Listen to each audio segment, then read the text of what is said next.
Kesaksian Akhir Abad. Karya W.S. Rendra.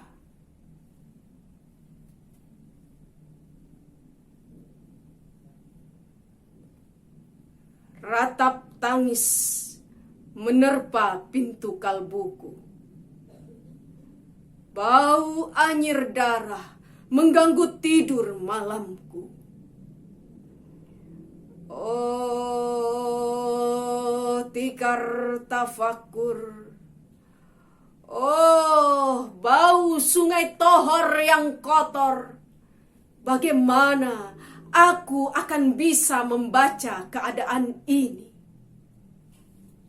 Di atas atap kesepian nalar pikiran yang digalaukan oleh lampu-lampu kota yang bertengkar dengan malam, aku menyerukan namamu.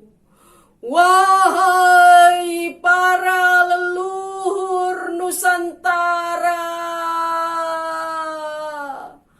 Oh Sanjaya, leluhur dari kebudayaan tanah. Oh Punawarman, leluhur dari kebudayaan air. Kedua wangsamu telah mampu mempersekutukan budaya tanah dan air. Oh Resi Kuturan, oh Resi Nirarta, empu-empu tampan yang penuh kedamaian, telah kamu ajarkan tatanan hidup yang beraneka dan sejahtera, yang dijaga oleh Dewan Hukum Adat.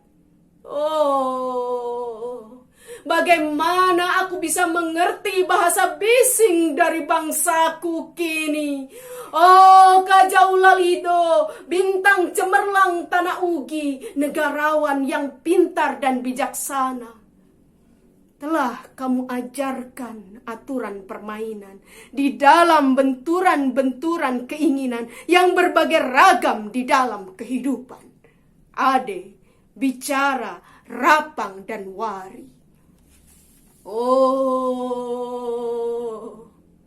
lihatlah wajah-wajah berdarah dan rahim yang diperkosa muncul dari puing-puing tatanan hidup yang porak-poranda, kejahatan kasat mata, tertawa tanpa pengadilan, kekuasaan, kekerasan berak dan berdahak di atas bendera kebangsaan. Oh, anak cucuku di zaman cybernetik, bagaimana akan kalian baca prasasti dari zaman kami? Apakah kami akan mampu menjadi ilham kesimpulan, ataukah kami justru menjadi sumber masalah di dalam kehidupan? Dengan puisi ini, aku bersaksi bahwa rakyat Indonesia belum merdeka. Rakyat yang tanpa hak hukum bukanlah rakyat merdeka. Hak hukum yang tidak dilindungi oleh lembaga pengadilan yang mandiri adalah hukum yang ditulis di atas air. Bagaimana rakyat bisa merdeka bila polisi menjadi aparat pemerintah dan tidak menjadi aparat hukum yang melindungi hak warga negara? Bagaimana rakyat bisa merdeka bila birokrasi negara tidak menjadi aparat rakyat, melainkan menjadi aparat pemerintah yang berkuasa? Bagaimana rakyat bisa merdeka bila hak pilih mereka dipasung, tidak boleh memilih secara langsung wakil-wakil mereka di Dewan Perwakilan, dan juga tidak boleh memilih secara langsung camat mereka, bupati, wali kota, gubernur, dan presiden mereka. Dan partai-partai politik menganggap rakyat hanya abdi partai yang dinamakan massa politik partai, kawula partai, atau hamba partai. Bagaimana rakyat bisa merdeka bila pemerintah melecehkan perdagangan antar daerah dan mengembangkan merkantilisme Daendels sehingga rela menekan kesejahteraan buruh, petani, nelayan, guru, dan serdadu berpangkat rendah? Bagaimana rakyat bisa merdeka bila provinsi-provinsi sekedar menjadi tanah jajahan pemerintah pusat? Tidak boleh mengatur ekonominya sendiri, tatanan hidupnya sendiri, dan juga keamanannya sendiri. Ayam, serigala, macan ataupun gajah, semuanya peka pada wilayahnya.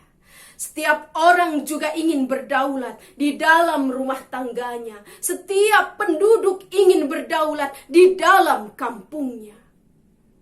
Dan kehidupan berbangsa tidak perlu merusak daulat kedaerahan.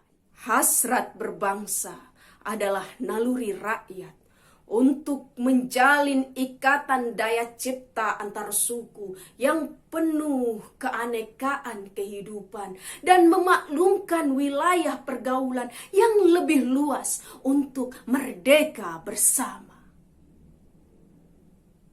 Tapi lihatlah selubung kabut saat ini.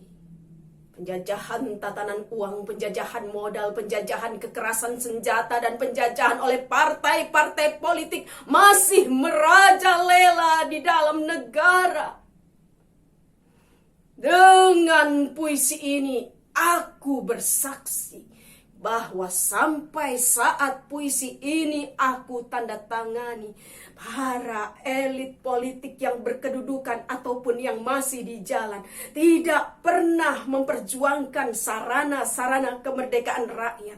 Mereka hanya rusuh dan gaduh, memperjuangkan kedaulatan golongan dan partainya sendiri. Mereka hanya bergulat untuk posisi sendiri.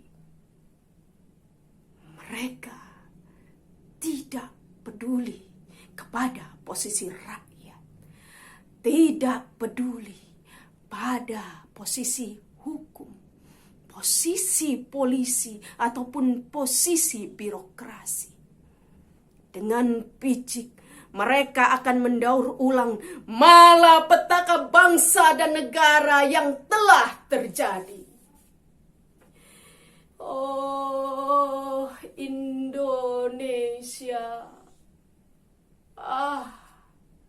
Indonesia. Negara yang kehilangan makna. Rakyat sudah dirusak asas tatanan hidupnya. Berarti sudah dirusak dasar peradabannya. Dan akibatnya dirusak pula kemanusiaannya. Maka sekarang negara tinggal menjadi peta. Itu pun peta yang lusuh dan hampir sobek pula. Pendangkalan kehidupan bangsa telah terjadi. Tata nilai rancu, dusta, pencurian, penjarahan, dan kekerasan halal. Manusia sekedar semak belukar yang gampang dikacau dan dibakar. Paket-paket pikiran yang murah dijajakan. Penalaran amarah yang salah mendorong rakyat terpecah belah. Negara tidak mungkin kembali diutuhkan tanpa rakyatnya dimanusiakan.